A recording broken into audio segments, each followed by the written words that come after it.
Yuk, kapal Kelut ada beberapa komentar seperti melawan Tanjung Priuk dengan kapal Kelut jadwal makan teratur seperti makanan kuda. Pelayanan makin menurun, tempat tidur yang dulu tidak bertingkat. Kemudian ada yang nanya lagi beli tiketnya di mana dan apa harus ke Tanjung Priuk. Kemudian kalau ekonomi dingin atau enggak sih, terus bawa kopernya berapa tas maksimalnya. Assalamualaikum, hai semuanya, selamat datang kembali di channelnya Mutia. Jadi gimana teman-teman kabarnya, sehat selalu ya, amin. Salam perantauan, sukses semuanya, amin. Untuk perantauan yang ingin pulang ke kampung seperti ke Sumatera atau juga ke Aceh, ada 3 cara. Bisa naik darat, plus minusnya pertama lebih lama juga, yang kedua lebih capek. Kalau untuk naik udara itu lebih cepat, tapi untuk anggaran biaya sekarang sendiri ini memang benar-benar mahal banget, di atas 1.700.000-an. Kita sudah pernah pulangnya juga udah naik pesawat. Dan salah satu yang rekomendasi banget yaitu naik laut nih. Inilah alasan utama menggunakan kapal laut. Salah satunya kita bisa melihat secara langsung view-nya sunset tuh, masya Allah indah banget, dan juga sunrise, kemudian pemandangan indah lautnya itu benar-benar tidak bisa lagi dibilang dengan kata-kata, masya Allah banget indahnya. Untuk komentar yang pertama ini dari Mbak Julian 9717, ini beli tiketnya di mana? Apakah harus ke Tanjung Priuk? Untuk pembelian tiketnya sendiri ini ada 2 cara. Cara pertama ini sudah dipermudah, yaitu tinggal download aja aplikasinya PLN Mobile. Di situ juga ada untuk kamar dan juga kelasnya juga sudah ada di situ. Dan juga untuk pembelian kedua namanya Mitra. Karena sudah lama banget tidak naik kapal laut dan juga ini waktu yang mau kita tinggal 2 minggu lagi, akhirnya saya memutuskan untuk pergi ke kantor pusatnya yang ada di Jalan Gajah Mada. Ternyata di Jalan Gajah Madanya itu tidak ada pembelian tiket ini setelah COVID kemarin. Jadi pihak security-nya menyarankan ke salah satu mitra yang terdekat yang ada di dekat Gajah Mada, yaitu di Jalan Angkasa. Bisa searching di mana mitra-mitra yang terdekat. Jadi plus minusnya apa? Kalau untuk di plus minusnya seperti di online sendiri, kita tidak kita yang misalkan tiket berapa segala macam, kita sesuai dengan prosedur yang ada. Kalau untuk di tiket offline sendiri atau juga dari mitranya sendiri ini dikenakan biaya 10.000 untuk per 1 orang. Jadi kalau tiket semulanya 519.000, berarti ditambahkan untuk per orangnya menjadi 529.000.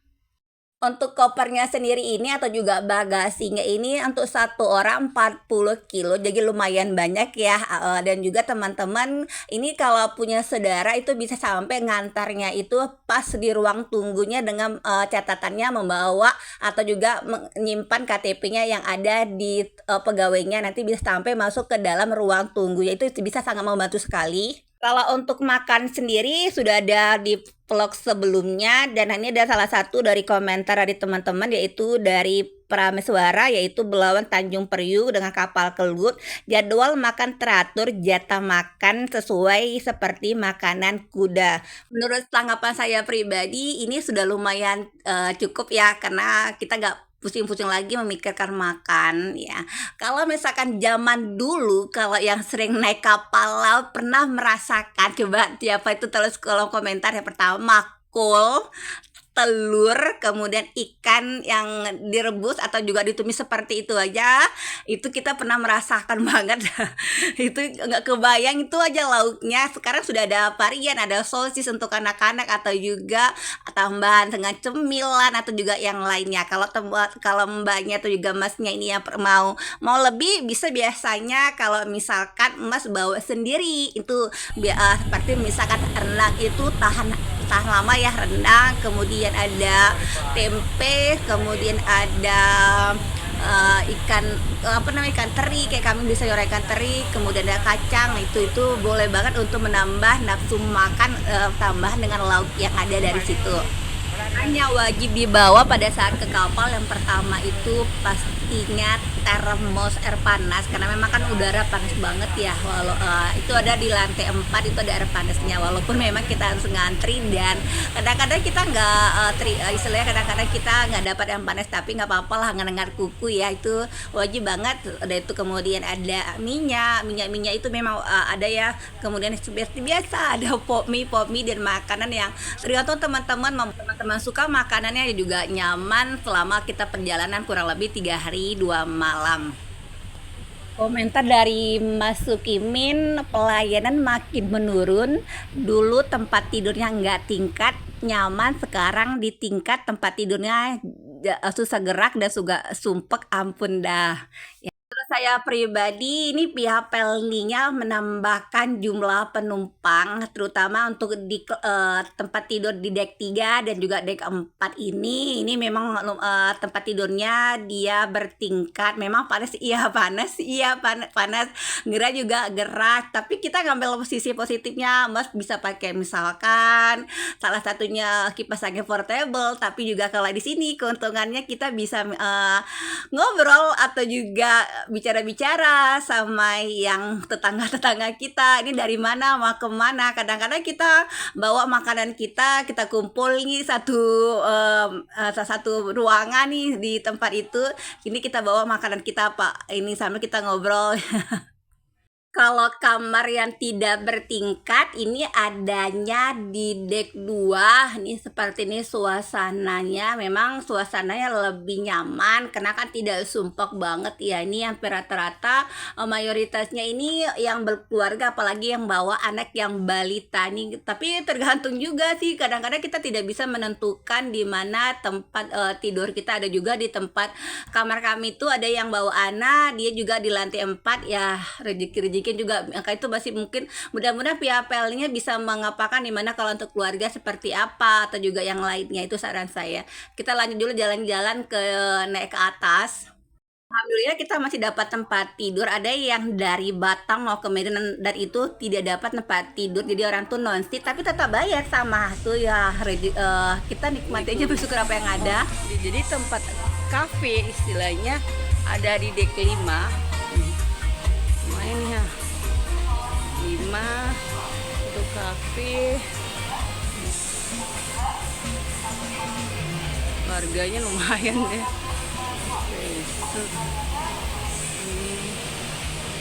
Kok ada siapa ini? Oh, dia masuk ke sini. 5.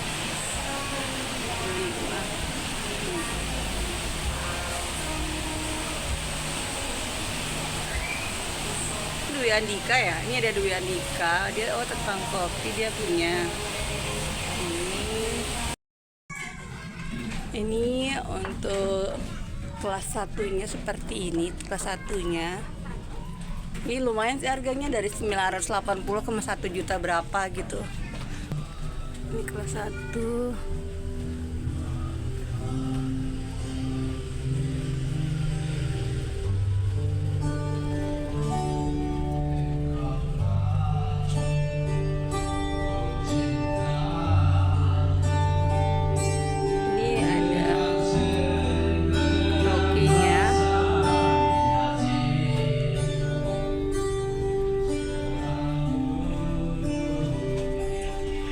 Kalau di kelas 1 dia prasmanan, jadi dia istilahnya ngambil sendiri. Ini untuk ruang kelas makan kelas 1 memang cukup jauh beda, sekitar 980 sampai 1.700.000-an ini gitu. Tapi kita nggak bisa masuk ke dalam ya.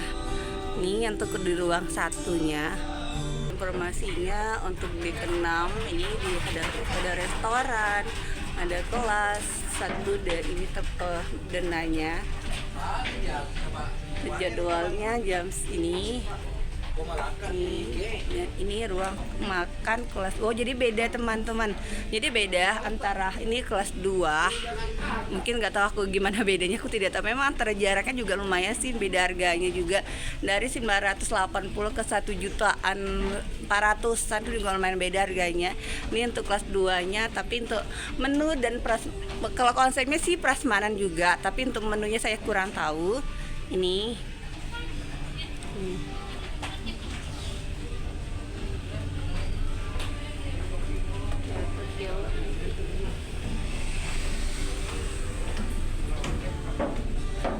tadi untuk yang kelas 1 ini perbedaan untuk ininya. Tapi sekali lagi kalau untuk menunya mohon maaf saya tidak tahu karena kita belum pernah istilahnya di kelas 1 terutama.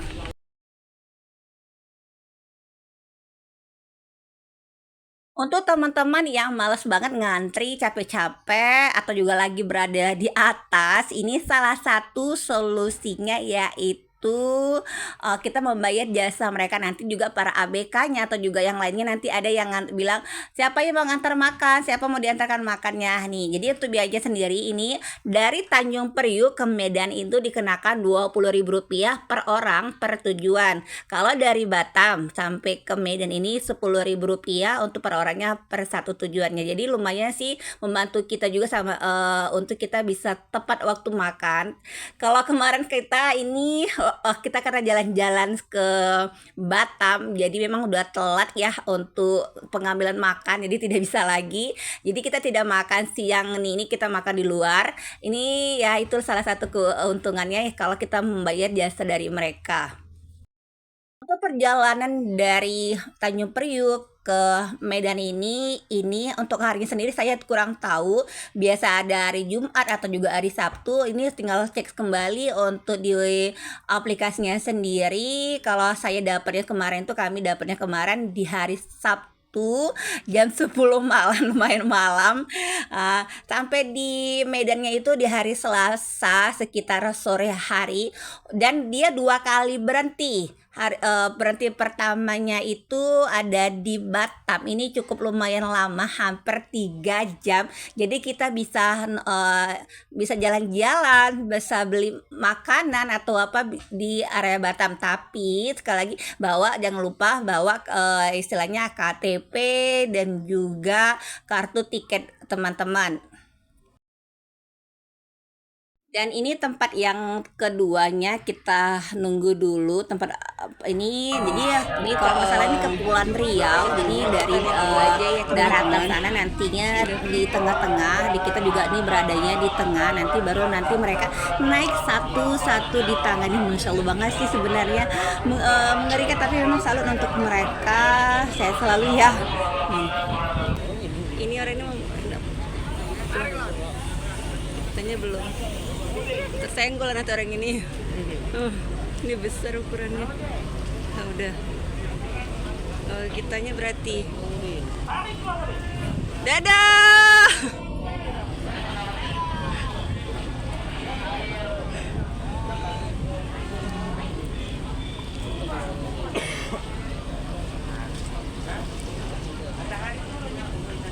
Iya, tapi kita fokus ke sini nih. Pas lagi ada mataharinya nih.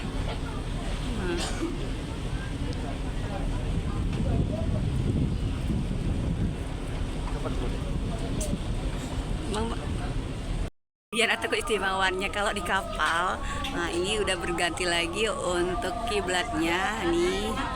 Kemarin kan sebelah sana, sekarang udah arah ke depan nih, udah ke depan ini nih kiblatnya. Ini kita lagi sholat maghrib, nantinya juga jamaah qashar di Isya di 2 rakaat.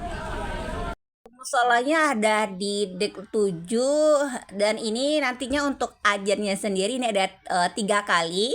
Azan pertamanya itu di sholat subuh, kemudian nantinya di sholat zuhur, dan juga sholat maghrib. Kenapa 3 kali? Karena kan kita ini perjalanan jauh udah bisa memasuki untuk jamak ya. Jadi zuhur sama asar ini nantinya akan dijamak qasharkan, begitu juga nanti maghrib ma isya jamak qasharkan, seperti itu. Di musola sendiri ini ruangan nyaman, ada AC-nya dan juga ada mukenanya. Tapi kalau untuk di maghrib ya kita harus nunggu. Di ruangan paling atas ini lantai 8 ini ya tempat nongkrong atau apalah istilah, ada musiknya, salah satunya seperti ini.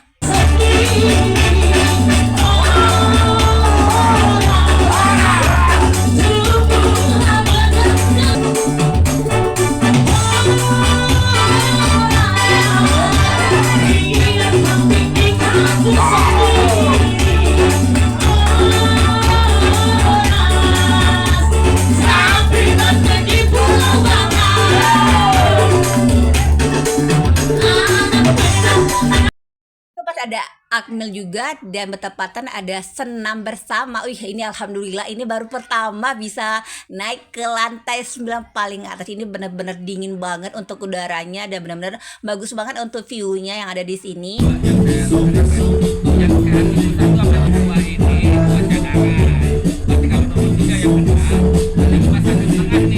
Juga ada tempat hiburan, ini berbayar, ada tempat nonton atau juga bioskopnya, kemudian ada karaokean, ada juga PS nih.